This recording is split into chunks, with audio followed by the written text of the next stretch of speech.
Hello everyone channel और once again परिणति series में अब आगे नेक्स्ट एपिसोड जिसमें आज मैं डिस्कस करूंगा मॉक नंबर 9 के क्वेश्चंस। अच्छा, एक चीज मैं बता दूं, ये मॉक्स के क्वेश्चन लेने के पीछे इंटेंशंस है क्योंकि मॉक में ना आपको एक मिक्स प्रैक्टिस मिल जाती है। तो it is important to have mix practice now because कहीं ना कहीं मैं समझता हूं अगर आप सिर्फ टॉपिक्स की प्रैक्टिस करते हो तो उससे इतना आउटकम अभी नहीं निकल के आ पाएगा। तो इसीलिए एक मिक्स सीरीज कह सकते हो आप, रीजनिंग की चल रही है जिसमें आप डिफरेंट टॉपिक के क्वेश्चंस यहाँ पे देखते हो जिसको मैं डिस्कस करता हूँ।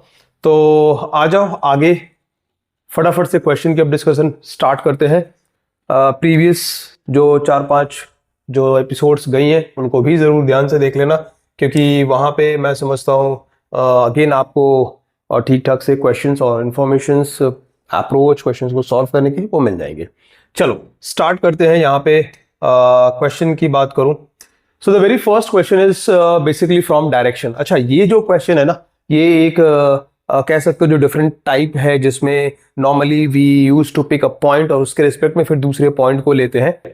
वैसा ही ये क्वेश्चन है, उसी टाइप से position of a point with respect to another. ठीक है, सो आप कोरिलेट कर पाओगे। नाउ क्वेश्चन में स्टोरी क्या है कि Anaya is 15 metre to the west of Ritika. Anaya जो है वो 15 मीटर वेस्ट की तरफ है रितिका के। तो अभी क्या है, जो सेकंड पर्सन है उसको पहले प्लेस करोगे, फर्स्ट पर्सन को प्लेस करना ज्यादा आसान होगा। तो अनाया जो है वो 15 मीटर वेस्ट में है रितिका के। मैंने रितिका को यहाँ पे इससे यहाँ पे रितिका को प्लेस किया। वेस्ट कुछ इस तरफ है, राइट। सो अनाया जो है वो वेस्ट की तरफ आएगी। 15 मीटर की length, let's say this is 15 metre and यहां पे कौन है फिर, अनाया। ठीक है, so this point was for Anaya.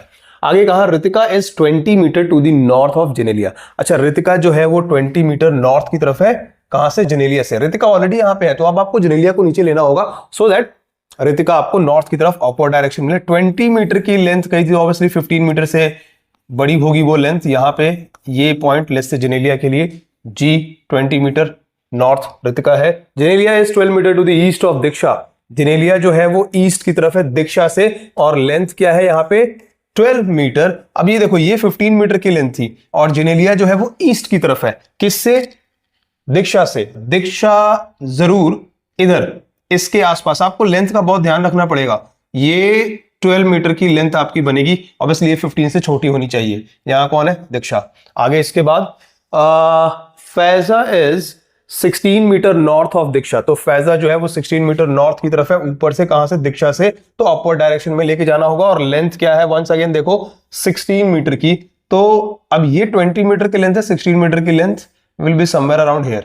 यहां आके आपने रोक दिया और ये है फैजा।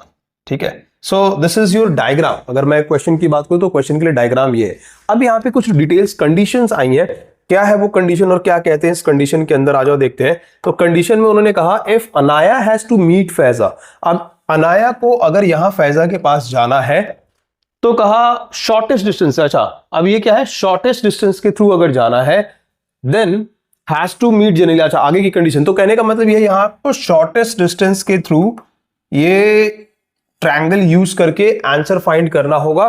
तो अब समझो कि ये वाली लेंथ कितनी है, ये वाली लेंथ इज 4 क्योंकि ये टोटल 20 थी, 16 ऊपर गए, ये 16 मीटर की लेंथ है, 16 ऊपर गए तो this is 4 and this is how much, is 3 क्योंकि ये 15 है और आप इधर 12 आते हो। So this is 3, now 3 4 and this will be 5। Then अगर ट्रिपलेस की बात करूं तो पाइथागोरस थ्योरम आप यूज कर सकते हो। 16 square is 4 square is 16, 3 square is 9, 16 plus 9 is 25 and then वहां पे आपको पाइथागोरस थ्योरम के थ्रू ये जो शॉर्टेस्ट डिस्टेंस है ये 5 मीटर की लेंथ आपको मिलती है। अच्छा, इसके बाद फिर फर्दर कंडीशन क्या है कि आगे इसके बाद फिर अगेन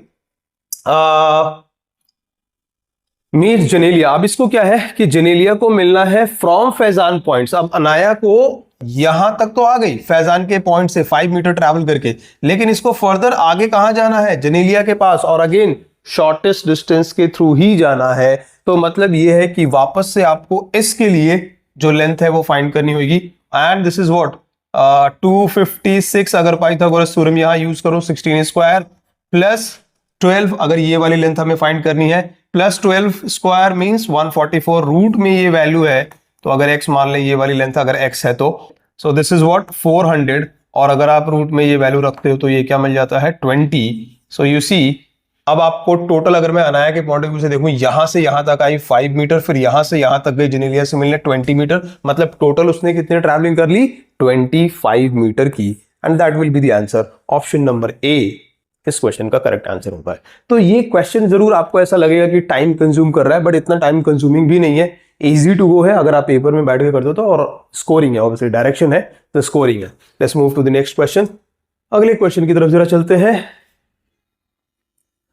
और ये क्वेश्चन को आप देखो एक बार, कोडिंग का क्वेश्चन है, नंबर के फॉर्म में यहां पे कुछ बातें कही जा रही है कि 35796 को लिखा गया है 44887। अब ध्यान से समझना, 3 को उसने 4 लिखा है +1 करके, 5 को फिर से 4 लिखा है -1 करके, 7 को +1 किया तो 8 लिखा, 9 को -1 किया, नहीं +1 -1 हो रहा है बस, और कुछ नहीं है। तो यहां पे +1 करो, 4 + 1 5, 6 - 1 55। सो 55 तो 3 ऑप्शंस में है, 8 में +1 करना होगा 9। ओके, ये दोनों ऑप्शंस में। अब आगे बात यहां पे +1 -1 +1 -1, so 2 - 1 is 1। Option number B हमारा इसमें करेक्ट आंसर हो जाता है। So right answer is option number B for this question, right. +1 -1 इसमें करना है। Next, sitting arrangement. Next question जो आप देख रहे हो, जैसा मैंने कहा, मैं बार बार बीच बीच में कह रहा हूं, ये मिक्स क्वेश्चंस हैं जिसके अल्टीमेट बेनिफिट्स हैं, सीरियसली अल्टीमेट बेनिफिट्स हैं इसके, क्योंकि इसमें आपको पूरा एक सेट समझ आता है क्या इस तरीके से आपके एग्जैक्ट पेपर में क्वेश्चंस होंगे। एक टॉपिक के क्वेश्चंस यहाँ मैं आपके साथ जब भी मॉक्स डिस्कस करता हूं तो नहीं रखता। ओके, नेक्स्ट अगर मैं बात करूं सिटिंग अरेंजमेंट के क्वेश्चन, 8 पीपल आर देयर, 8 लोगों की अरेंजमेंट है। तो पहले तो आपने एक सर्कल ले लिया, देयर आर 8 पीपल, हमेशा लोगों को फिक्स कर लेना चाहिए ऐसे, और हमेशा ऑपोजिट डायरेक्शन में फिक्सिंग होती है। ये सारी बातें हमने ऑलरेडी बहुत की हुई है। सो देयर आर 8 पीपल और ये उनकी पोजीशंस हो जाएंगी। आगे इसके बाद अगर मैं देखूं, M is sitting between R and O, तो M जो है अभी इसको हम यहाँ पे प्लेस नहीं कर सकते, इतना पता है M जो है वो R और O के बीच में होगा, राइट। R और O के बीच में होगा, वो देखेंगे आगे। इसके बाद सिचुएशन क्या है कि S is third to the left of M, S जो है वो थर्ड। अब मैंने M को यहाँ प्लेस कर लिया third left, 1 2 3, S is third left of M, कुछ यहां पे जाएगा वो आगे। And second to the right of L, ये एंड का मतलब कौन होता है, प्रीवियस लाइन का फर्स्ट पर्सन, हमेशा ध्यान रखना। So basically S is second to the right of L, मतलब इसके लिए आपको L को यहां बिठाना होगा। क्लॉकवाइज डायरेक्शन में चलते हैं, एंटी क्लॉकवाइज डायरेक्शन में चलते हैं। फेसिंग सेंटर की कंडीशन, लेफ्ट किधर है राइट किधर है ना, क्लॉक एंटी क्लॉक से भी आप उसको समझ सकते हो। So right side will be towards this way, तो L से सेकंड राइट ये है, लेफ्ट हमारा इधर होता है, तभी हमने M को यहां प्लेस करके S को यहां लिया था लेफ्ट साइड की तरफ, राइट। आगे इसके बाद नेक्स्ट का N is sitting between N and R, तो N जो है वो L और R के बीच में, बिटवीन कहा है ना, तो दो लोगों के बीच में हमेशा रखना पड़ेगा। आप सोचो L को आपने यहां रखा हुआ है, तो ऑब्वियस सी बात है R को फिर कहां रखोगे, R को आपको यहीं रखना होगा, क्योंकि बिटवीन का मतलब हमेशा दो के बीच है, मिडल नहीं कहा है उसने। सो N will be sitting here, obviously हम R को इधर नहीं रख सकते थे, यहां S ऑलरेडी बैठा हुआ है, तो इसलिए R की पोजीशन यहीं बनती है। अब देखो R अगर यहां फिक्स होता है तो यहां पे कौन होगा, O, क्योंकि M जो है वो O और R के बीच में बैठा हुआ है। अगली लाइन क्या है, and M and P are not sitting opposite. अब M के ऑपोजिट जो है ना, ऑपोजिट का मतलब देखो, इसलिए मैंने कहा था कि लाइन हमेशा ऑपोजिट में रखना चाहिए। सो M के ऑपोजिट यहां पे आप P को नहीं रख सकते, तो P कहां होगा, यहां, वही एक जगह बचती है। एंड इसके बाद अगर मेंबर्स को ध्यान से देखोगे तो आपके पास एक ही मेंबर बचता है, एंड दैट इज Q। तो ये हो गई हमारी अरेंजमेंट। अब क्वेश्चन पूछा गया है, who is third left of O, O का लेफ्ट, लेफ्ट मतलब हमारे लेफ्ट की तरफ, 1 2 3, Q is your answer. A इसमें करेक्ट आंसर बनता है, ठीक है। Let's move to the next one. Okay, so this is series, number series. चलो देखते हैं, 1 2, ओके 2 3 4। सो देखो ध्यान से, 2 3 4 के बाद there is a gap of 5 1, एक सिंगल लेटर का गैप है। 6 7 8 9, अब आगे 4 कॉन्जिक्यूटिव नंबर्स लिए गए और फिर उसके बाद एक का गैप दिया 10।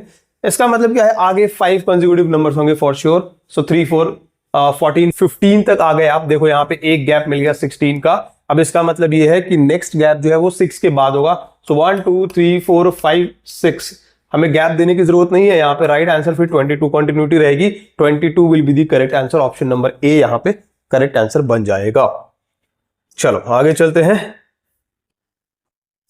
Blood relation, so this is direct type blood relation, जो हमने पीछे भी अगर आपने देखा होगा मैंने डिस्कस किया है। शॉर्टकट यहां पे हमारा क्या बनता है कि माई वाले पार्ट से रीडिंग को स्टार्ट करते हैं। सो माई वाले पार्ट से स्टार्ट कर दिया है, pointing to a photograph. Man से स्पीकर बन के हमेशा करना है, माई वाले पार्ट से रीडिंग करना है। मैन ने कहा फादर सन, है ना, माई फादर सन। मैन ने कहा माई फादर सन, तो मेरे फादर का सन मैं खुद हो गया ना। Is man's father, is man's father, तो फोटोग्राफ में जिसको पॉइंट किया था उसके बारे में बात करें। अच्छा यहाँ पे एक लाइन ये भी जरा एक बार पढ़ लेना। आई हैव, वो मैन क्या कहता है, आई हैव नो ब्रदर और सिस्टर, तो वो सिंगल चाइल्ड है अपने फादर का। But that man's father, that man's का मतलब कौन सा वाला, जिसको फोटोग्राफ में पॉइंट किया गया है, ठीक है। तो अब स्टोरी ये रही कि जो माई वाले पार्ट से रीडिंग मैंने करी, माई फादर सन, वो जो मैन है उसकी कोई ब्रदर सिस्टर नहीं है, वो खुद बनता है फादर का सन, यानी वो खुद कौन है, इज, ये जो खुद बंदा जो स्पीकर जो है वो कौन है, इज दैट मैन्स फादर, जो फोटोग्राफ में जो मैन है ना उसका फादर है। वो मैन का, जो फोटोग्राफ का मैन है उसका फादर है। तो मतलब पूछा क्या गया है, Whose photograph was that? वो फोटोग्राफ किसकी थी भाई, इस मैन के बच्चे की, और बच्चे का मतलब यहां सन, राइट। सो क्लियर आंसर है यहां पे सन इज दी करेक्ट आंसर, है ना। मैन वहां कहा था तो सन ही होगा, ऑब्वियसली डॉटर नहीं बना सकते आप, राइट आंसर वहां पे सन बन जाता है।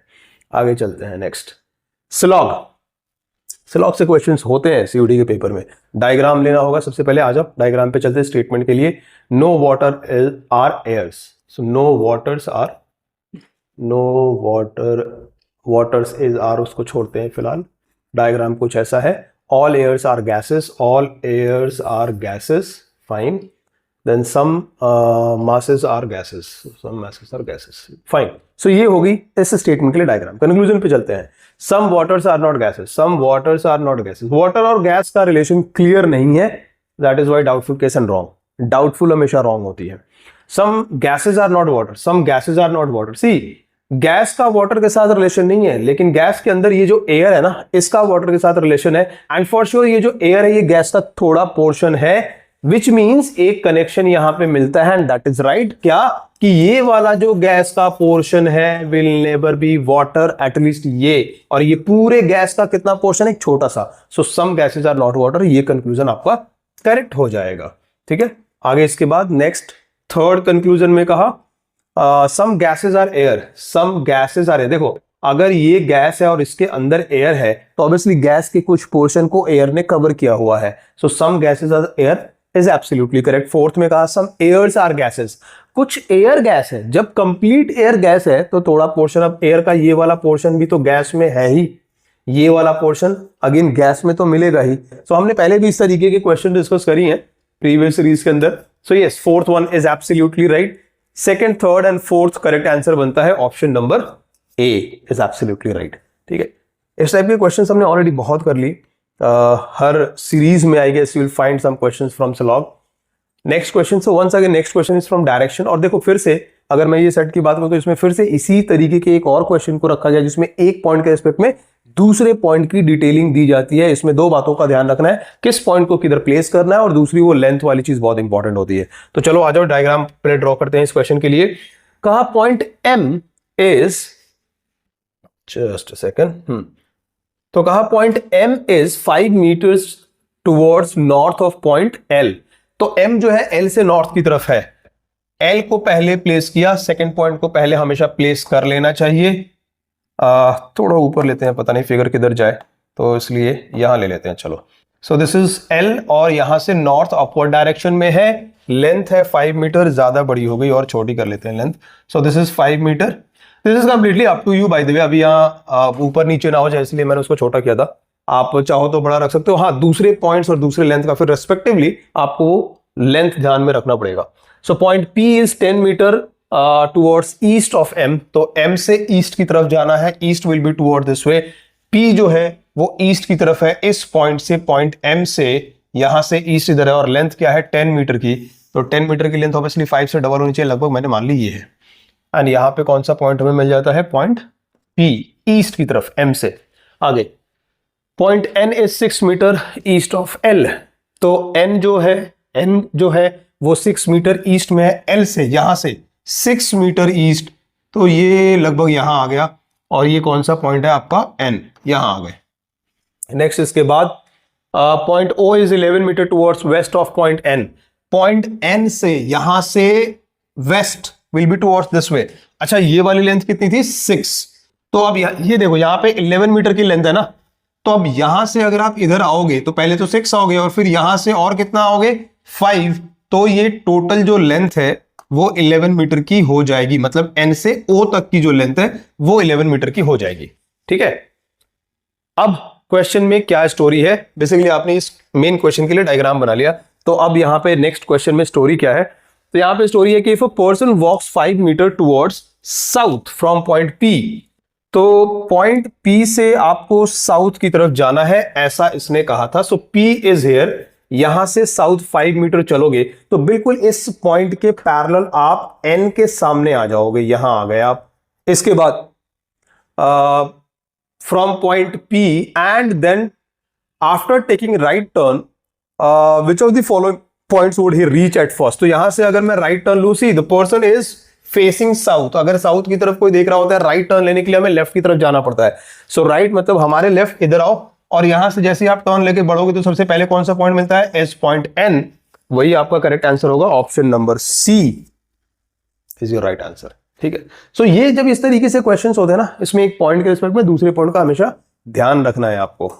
Fine, so let's move to the next one. Okay, अब यहां पे ये जो क्वेश्चन है ये आप देखो वाटर इमेज का है, मिरर इमेज नहीं है, वाटर इमेज है। मिरर इमेज और वाटर इमेज में फर्क है, right. Mirror image extreme left extreme right, water image top bottom की कहानी होती है, इसमें वो चेंज होता है।